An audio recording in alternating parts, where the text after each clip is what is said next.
Hey guys, welcome back to Recreational Sniper. Tonight I'm excited to bring to you a project, well, that's been ongoing for over 2 years now. This is something I've been working on for quite a while, and my camera battery's getting kind of low, so I'm going to go ahead and get into this. So what I have here is my Browning 1885 high wall, and it is chambered in 454 Casull. And I've been working on a project for an extreme long range setup for this gun. We're talking out to a mile or possibly further.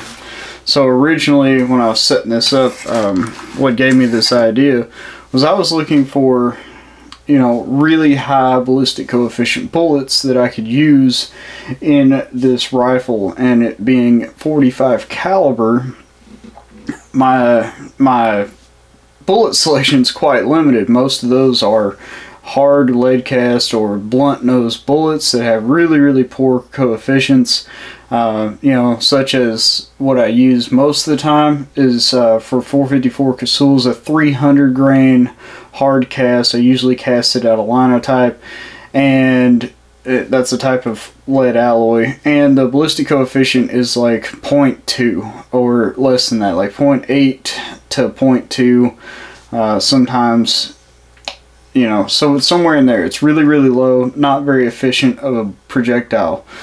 But what I have here is this.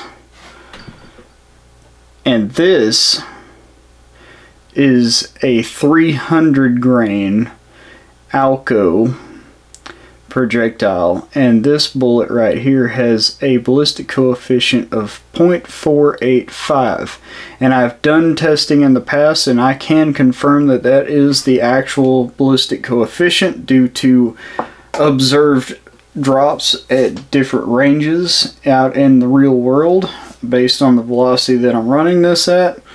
And so basically I'm running this particular bullet in the 454 Casull cartridge, and I'm running it at about 2,050 feet per second. That's where I found that I get the best performance out of it. I have pushed it higher. I've pushed it up to 2,150 feet per second, and yes, that does increase the velocity. You know, it increases velocity, increases the amount of energy output, and so on, and it really kind of extends the potential range out of this cartridge.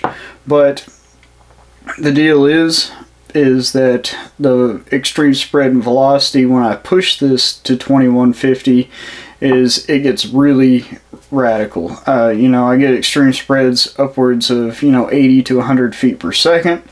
Whereas if I tame it back down to about 2050, which is where I found the sweet spot, I can keep my extreme spreads in single digits, under 10 feet per second. And I've done this and I've been testing that, and I've got the load perfected to under 10 feet per second extreme spread. So it's very consistent ammunition. It's more consistent than any other type of ammunition I've ever loaded. I don't know why, but this cartridge is just, it's the cartridge that I have dialed in with this particular projectile, and the powder that I'm using and the primer combination is just perfect. So with that being said, how far does that get me with this? Well, originally I was shooting this and I actually had a scope on this rifle mounted, but it didn't have a very good elevation range. It was a 1-inch tube scope, kind of a classic setup. And with that setup, with the elevation range that it had in it, I would basically have a maximum range with this particular projectile of about, I think about 475 yards was as far as I could get it as far as elevation goes. But the bullet, as heavy as it is with the ballistic coefficient that it has, stays supersonic well beyond that, way beyond that.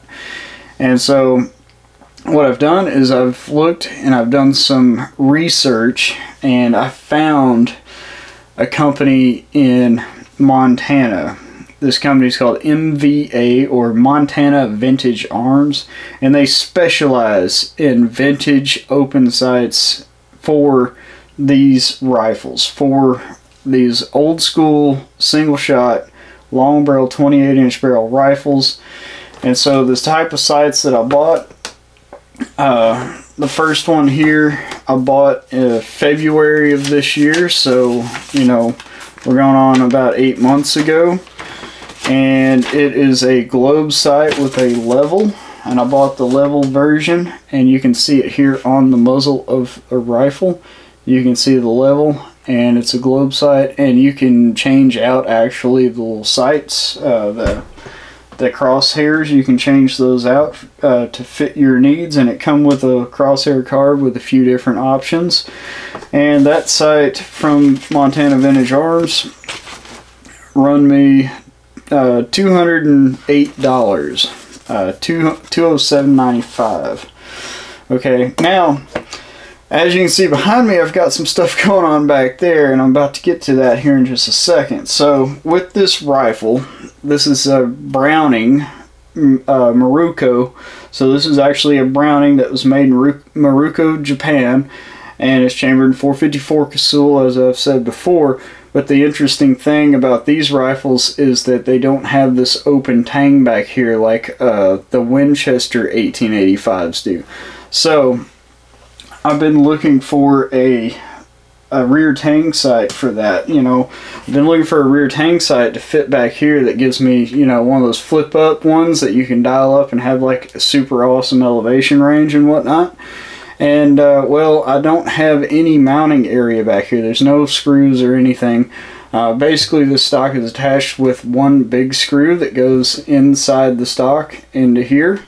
And so there's no space back here for the external mounting of a tang sight. So my plan is, and what I've come up with is, originally I was going to have a gunsmith drill and tap that stock and put inserts in it so that I could go ahead and mount the tang sight to it. But I've done a bunch of research, and the original wood on these stocks, this burl wood, is extremely expensive. So if this was to get damaged, it would cost me, could cost me in the $800 to $1,000 range to replace just this piece.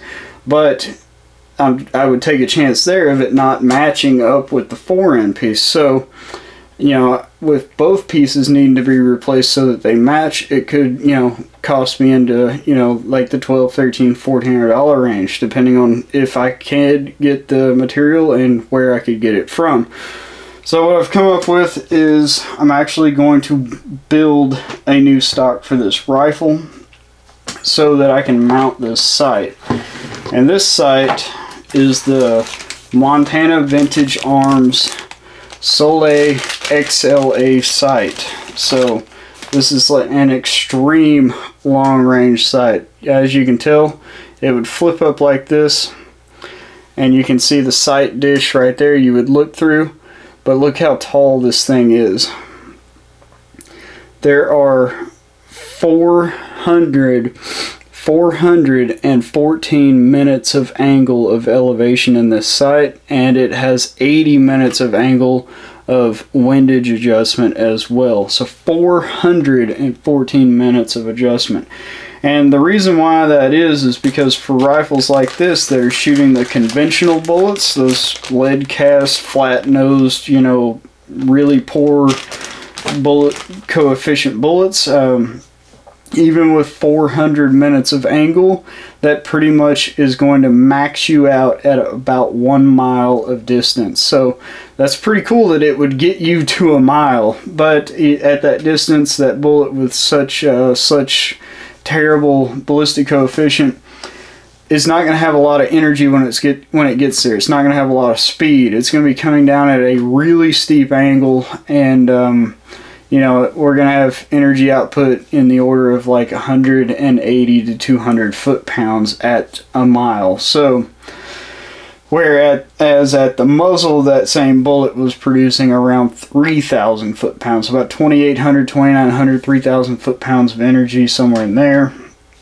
So, with this bullet, with a .485 ballistic coefficient and 414 minutes of angle of elevation adjustment, we are looking at a potential adjustable sight range where we could hit the target with this bullet. We could actually dial up and aim and be able to theoretically hit the target. We're looking at a range of around 3,000 yards for this bullet. And when the bullet gets there, because of its efficiency and its muzzle velocity, it's still carrying around 400 foot-pounds of energy, so actually quite a bit more at a much further range than the lead cast bullet. So how am I going to build this stock? Well, I've been doing a bunch of research and I've looked into different things. I originally looked into maybe just finding me a nice piece of oak or something and actually just carving out a new stock from that, but that proved to be really difficult to find a piece of solid oak with no flaws and no cracks in it, and it actually turned out to be more expensive to be able to do that than to do what I'm about to do. So what I've done is on the Amazon, I found this big guy. So this is a 3-inch deep, 18-inch long by 10-inch wide epoxy mold. So this is an epoxy resin mold. And I looked at the FGCI super clear epoxy here. So this is a 2-part epoxy. It's a 2-to-1 mix ratio, and this particular one is the thick pour or like super deep pour epoxy, and that you can pour this between 2 and 4 inches deep, which is important because in my research for epoxy, I found that a lot of epoxies out there really don't like it if you pour them more than about ½ inch deep at a time. If you really try to pour them deeper than that, they end up not curing correctly and they crack and they split, and you know, it really gives you poor results, and people complain about that a lot. So I first was thinking that I was gonna just order epoxy and just fill the whole mold up with epoxy.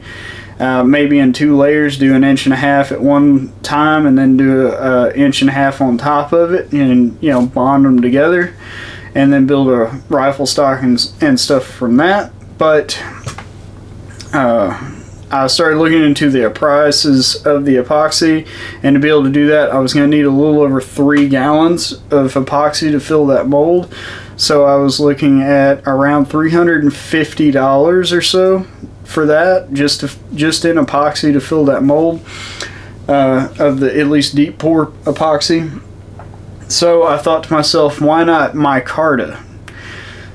So I started researching into making micarta, and I found that there is a company out there that makes rifle stocks in micarta. If you've never heard of them, they are called Foundation Rifle Stocks, and they make rifle stocks made from micarta that they make in-house, but their rifle stocks are pretty dang expensive, you know, in the $1,500 to $2,000 range for a rifle stock. But they also are specializing in building rifle stocks for F-class rifles and that sort of thing. So when you're putting a rifle stock on potentially a, you know, $7,000, $8,000, $9,000, $10,000 rifle, all of a sudden a $2,000 rifle stock doesn't seem so bad. So, but for my purposes, you know, they don't build the type of rifle stock that I need for this rifle. So I kind of was looking into it. I've done some research, and I've decided that that is going to be the best way to go, is to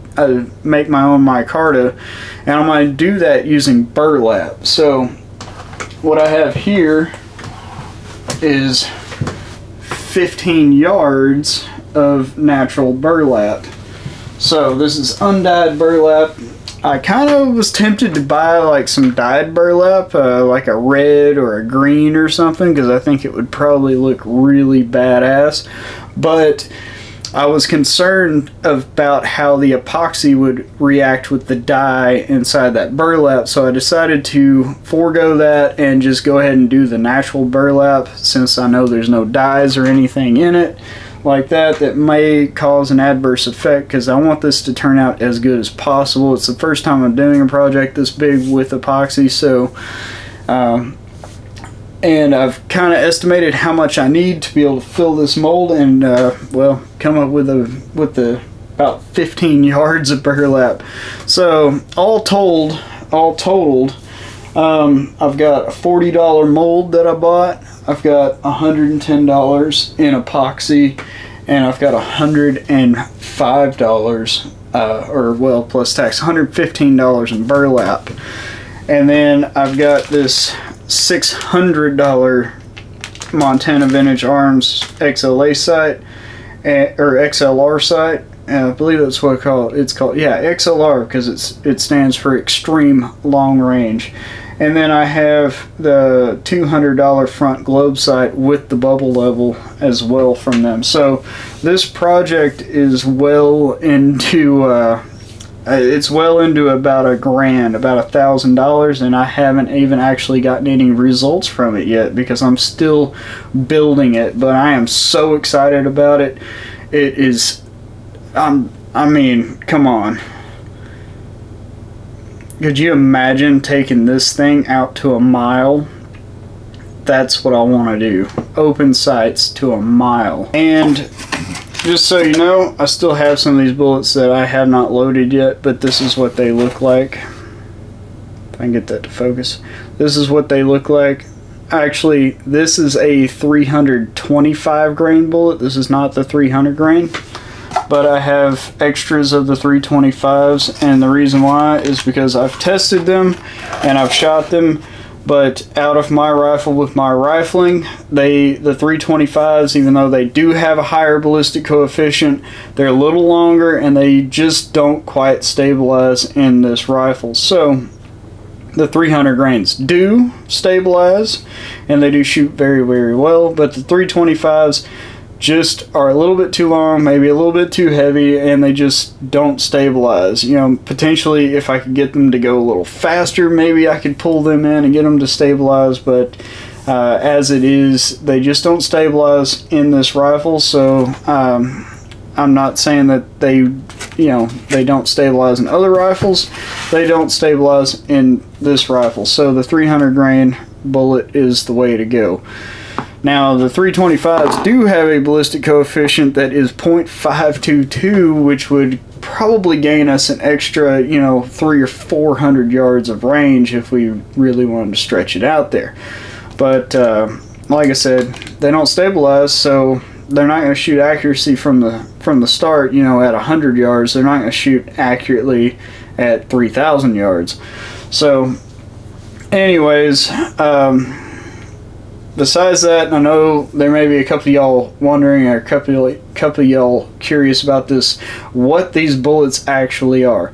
And what they are not bullets actually designed for metallic cartridges. These bullets are actually designed for smokeless muzzleloaders. So this is kind of a new thing that's been going on, but there are a couple companies making these really high performance smokeless muzzleloaders. So they're using modern smokeless gunpowder in a muzzleloader rifle, and so they're using these really high ballistic coefficient bullets, and they've been doing this for a few years, but they're launching some of these, like these 300 grain 45 caliber bullets in these high performance muzzleloaders. They're being able to achieve speeds of 2,700, 28, even up to 3,000 feet per second, which is insane.